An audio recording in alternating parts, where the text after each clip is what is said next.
Okay అండి. ఆ, కొన్ని సింబల్స్ అనేవి ఉంటాయండి సెట్స్లో.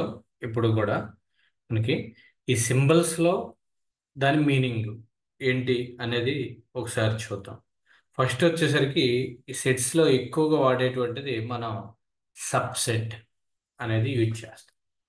సబ్సెట్ అంటే సపోజ్ ఇక్కడ చూడండి, if every element of A set ఏలో ఉన్న ప్రతి element is an element of set below ఉంటే, ఏలో ఉన్న ప్రతి ఎలిమెంట్ బిలో ఉండాలి.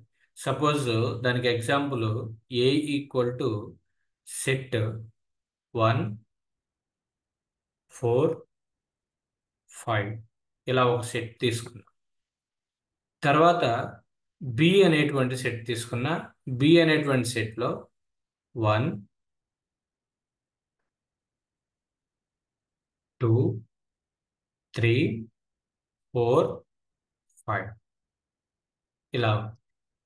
ఇప్పుడు దీనికి సబ్సెట్ అంటే ఎవ్రీ ఎలిమెంట్ సబ్సెట్ అంటే every element of A set ఏలో ఉన్న ప్రతి ఎలిమెంట్ కూడా ఎలిమెంట్ ఆఫ్ సెట్ బిలో కూడా ఉండాలి. ఉందో లేదో ఒకసారి క్రాస్ వెరిఫై చేసుకుంటాం. ఇక్కడ 1 ఉంది, సెట్ ఏలో 1 ఉంది. సో ఇక్కడ సెట్ బిలో కూడా 1 ఉంది. తర్వాత సెట్ ఏలో 4 ఉంది, ఇక్కడ సెట్ బిలో 4 ఉంది. నెక్స్ట్ సెట్ ఏలో 5 ఉంది, సెట్ బిలో కూడా 5. సో అంటే ఏలో ఉన్న ప్రతి ఎలిమెంట్ కూడా బిలో కూడా ఉన్నది. కాబట్టి A is called A is called subset of B. Subset of B అంటారు. A is called subset of B. Or A is contained in B. A is contained in B. In B అంటే A అనేది బిలో కూడా ఉన్నది. ఏలో ఉన్న ప్రతి element కూడా బిలో ఉన్నది. ఇక్కడ రెండు అర్థాలు ఉన్నాయి. A is called subset of B or A is contained in B. A అనేది బిలో కూడా ఉన్నది. సో దాన్ని A is subset of B అంటారు. ఇలా రిప్రజెంట్ చేస్తారు. If there is if there is one element in A that is not in B. ఏలో ఉన్న ఎలిమెంట్ బిలో లేదనుకోండి, then A is not a subset of B. అంటే suppose ఇక్కడ 1 4 5 ఉంది, ఇక్కడ బిలో ఈ 5 లేదనుకోండి. కానీ ఇక్కడ చూడండి 1 4 ఉన్నాయి, కానీ 5 అనేది లేదు. 5 అనేది లేదు కాబట్టి A is a not subset of B అండి. ఏలో ఉన్న ప్రతి ఎలిమెంట్ కూడా బిలో ఉండాలి. ఏలో ఉన్నటువంటి ప్రతి ఎలిమెంట్ కూడా బిలో ఉంటేనే సబ్సెట్ అంటారు. A is a subset of B. ఏని సబ్సెట్ అంటారు. A is the subset of B. A is called subset of B. అది అబ్జర్వ్ చేయండి. A is a subset of B means every element in the every element in the A will be must and should be in the B set also. Below కూడా ఉండాలి, అప్పుడే అది అవుతుంది. అదే ఏలో ఇప్పుడు 3 ఎలిమెంట్స్ ఉన్నాయి. ఈ 3 ఎలిమెంట్స్ లో ఒక ఎలిమెంట్ లేదనుకోండి, ఈ 5 అనే ఎలిమెంట్ ఇక్కడ లేదనుకోండి, దాన్ని ఏమంటారు అంటే నాట్ ఏ సబ్సెట్. అంటే దీన్ని సింబాలిక్ రిప్రజెంటేషన్ ఇలా చూపిస్తాడు.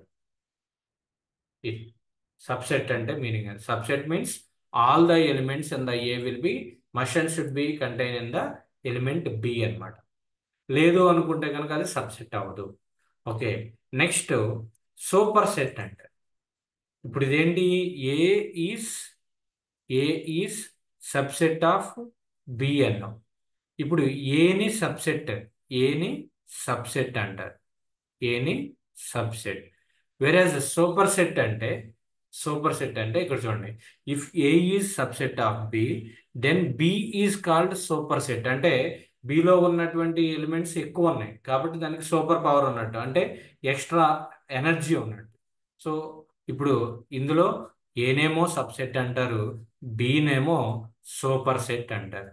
సూపర్ సెట్ రెండింటికి డిఫరెన్స్ అది. చూడండి ఇక్కడ ఎలిమెంట్స్ అనేది ఎక్కువగా ఉన్నదేమో సూపర్ సెట్, తక్కువ ఉన్నదేమో సబ్సెట్. తక్కువ ఉన్నదంటే ఐ మీన్ ఏలో ఉన్నటువంటి ప్రతి ఎలిమెంట్ కూడా బిలో కూడా ఉండాలి. సో సబ్సెట్ అంటే అది ఏ ఈజ్ సబ్సెట్ బి అని రాసినప్పుడు ఏ అనేటువంటి టర్మ్ని, సో ఏ అనేటువంటి సెట్ని సబ్సెట్ అంటారు.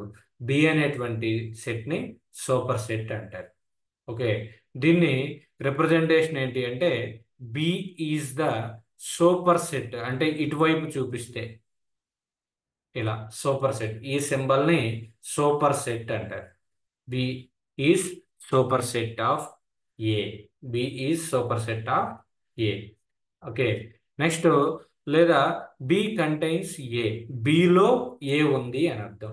బి లోపల ఇలా పెడితే బి లోపల ఏ ఉంది అని అర్థం. కన్ఫ్యూజన్ ఏమి వద్దు. సబ్సెట్ అంటే ఏలో ఉన్నటువంటి ఎలిమెంట్స్ అన్నీ కూడా బిలో కూడా ఉంటే ఏ ఈజ్ సబ్సెట్ ఆఫ్ బి అంటారు. ఆ బిని ఏమంటారంటే సూపర్ సెట్ అంటారు. ఓకే, దానికి ఎగ్జాంపులే నేను ఇందాక చెప్పినటువంటిది. సపోజ్ ఇక్కడ చూడండి, ఈ 5 అనేది కూడా తీసుకుంటే, suppose I will arrange that.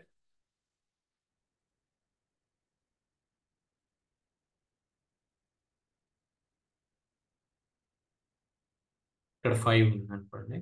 So ఇప్పుడు చూడండి, ఏలో ఉన్నటువంటి ప్రతి ఎలిమెంట్ 1, 4, 5 ఉన్నాయి కదా, ఈ ప్రతి ఎలిమెంట్ కూడా మనకి బిలో కూడా ఉన్నది. సో దాన్ని మనం super set subset, super set అంటారు లేదా సబ్సెట్ అంటారు. సూపర్ సెట్ అంటే మళ్ళీ బిని ఇక్కడ చూడండి 1, 4, 5 ఉంది కాబట్టి, ఇందులో కూడా 1, 4, 5 ఉంది కాబట్టి ఏని సబ్సెట్ అన్నాము, ఏని సబ్సెట్ అంటారు, బిని సూపర్ సెట్ అంటారు. Super set. Super set symbolic representation వచ్చేసరికి B is the super set of A. ఇదేమో subset of B, A is the subset of B, ఇదేమో B is the super set of A అనమాట. Next proper subset.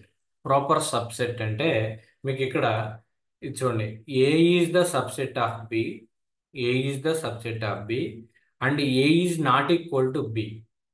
Condition చూడండి, if A is the subset of B అంటే ఏలో 1, 3, 5 ఉన్నాయి, below 1, 2, 3, 4, 5 ఇలా elements ఉన్నాయి. ఇప్పుడు ఏ ఈక్వల్ టు బి అవుతుందా? ఇది ఏ ఈక్వల్ టు బి అవుతుందా? అవ్వదు. అంటే A is not equal to B. కానీ A is the subset of B అంటే 1, 3, 5 ఇక్కడ ఉన్నాయి. 1 ఉంది, 3 ఉంది, 5 ఉంది, 3 ఎలిమెంట్స్ కూడా ఉన్నాయి. సో కాబట్టి ఏ ఈజ్ కాల్డ్, ఇక్కడ చూడండి, A is not equal to B కాబట్టి A is called the proper subset of B. Proper subset of B, A is not equal to B అనేటువంటి కండిషన్ తీసుకుంటే, okay, so A is called as the proper subset of B. Proper subset అంటే not equal to, అంటే suppose A equal to 1, 3, 5, B equal to 1, 3, 5 రెండు కూడా సేమే ఉన్నాయి అనుకోండి, అప్పుడు ఏమైంది? ఏ ఈక్వల్ టు బి అవుతుంది. అప్పుడు అది ప్రాపర్ సబ్సెట్ అవ్వదు. ఇలా రాస్తాం. ఏ ఈజ్ ద, రెండింటికి డిఫరెన్స్ చూడండి, ఇలా ఉంటే సబ్సెట్, వెరాస్ ఇలా ఉంటే ప్రాపర్ సబ్సెట్, అంటే ఈక్వల్ టు ఉండదు. అది దాని మీనింగ్. నెక్స్ట్ పవర్ సెట్ అంటారు. పవర్ సెట్ వచ్చేసరికి మీకు దాని యొక్క రిప్రజెంటేషన్ చూడండి, the collection of all the subsets. All the subsets అంటే సెట్స్ ఏ, బి, సి ఇలా ఉన్నాయి కదా, ఆ different number of sets. Collection of all subsets of any set X. Any set X is also a set and is called the power set. అంటే example చూడండి, X అనేటువంటి సెట్లో ఏ, B అనే elements ఉన్నాయండి. ఎక్స్ అనేటువంటి సెట్లో ఏ, బి అనేటువంటి elements ఉన్నాయి. ఇప్పుడు దీని యొక్క ప్రాపర్టీలో పి ఆఫ్ ఎక్స్ అంటే టోటల్గా పవర్ సెట్ రాయాలి అంటే P of x equal to 5 అన్నాను, సెట్ ఏ అన్నా, సెట్ బి అన్నాను, ప్లస్ ఎక్స్ కూడా అన్నా. ఎందుకంటే 5 అంటే ఏంటి? Empty set. 5 అంటే ఎంటీ సెట్. ఏ అంటే ఏంటి? Singleton set. బి అంటే ఏంటి? Singleton set. ఎక్స్ అంటే ఏంటి? ఏ కామా బి. సో ఇలా ఉన్నటువంటి దాన్ని పవర్ సెట్ అంటారు. ఓకే, ఈ పవర్ సెట్కి ఎన్ని ఎలిమెంట్స్ ఉన్నాయి? ఎన్ని ఎలిమెంట్స్ ఉన్నాయి అంటే 2 పవర్ n అనేటువంటి ఎలిమెంట్స్ ఉంటాయి. అంటే 2 స్క్వేర్, 2 ఎలిమెంట్స్ ఉంటాయి కాబట్టి దాంట్లో 2 స్క్వేర్. 2 స్క్వేర్ అంటే 4 ఎలిమెంట్స్ అనమాట. ఎక్స్లో ఎన్ని ఎలిమెంట్స్ ఉన్నాయి? 2 ఉన్నాయి కాబట్టి 2 స్క్వేర్ తీసుకుంటాం. పవర్ సెట్ లో నెంబర్ ఆఫ్ ఎలిమెంట్స్ ఎలా క్యాలిక్యులేట్ చేస్తామంటే ఎక్స్ అనేటువంటి టర్మ్ లో పి ఆఫ్ ఎక్స్ కదా, ఎక్స్ అనేటువంటి సెట్ లో నెంబర్ ఆఫ్ ఎలిమెంట్స్ ఎన్ని ఉన్నాయి, ఏ బి అంటే 2 ఎలిమెంట్స్ ఉన్నాయి. సో దానికి ఫార్ములా 2 పవర్ n కాబట్టి 2 స్క్వేర్ ఇంటూ 2 స్క్వేర్ అవుతుంది కాబట్టి 2 స్క్వేర్ ఈక్వల్ టు 4 అన్నమాట. సో దానికి సంబంధించినటువంటి ప్రాపర్టీనే ఇక్కడ మనకి కొన్ని ఫార్ములాస్ రూపంలో ఇచ్చారు. ఈ ఫార్ములాస్ అనేది కండిషన్స్ అనేది యూజ్ అవుతుంది. ఎలా అంటే ఇక్కడ చూడండి, every set is a subset of itself but not a proper subset. Suppose A equal to 1 2 3 ఇలా ఉంది. A is a subset of A. రాయొచ్చా రాయకూడదా? Anybody respond please. ఏ అనేటువంటి set subset A subset of A అనేది రాశా అంటే ఏలో ఉన్న ప్రతి ఎలిమెంట్ ఏలో కూడా ఉన్నట్టే, అవునా కాదా? అది చెప్పండి నాకు. కరెక్టే కదా. అదే ఇక్కడ ఇచ్చింది, every set is subset of it self, దానికి అదే సబ్సెట్ అవుతుంది. Next, but not a proper set. Not a proper set. Proper set అంటే ఇది అవ్వదు, ఇలా అవ్వదు. ఎందుకు అంటే మనకి ప్రాపర్ సెట్కి ఈ కండిషన్ వచ్చేసరికి A is not equal to A, అంటే అక్కడ మనం A is not equal to B అన్నాం. సో కాబట్టి ఇక్కడ ఇది ఏమవుతుంది, ఏ ఈక్వల్ టు ఏ అయ్యింది.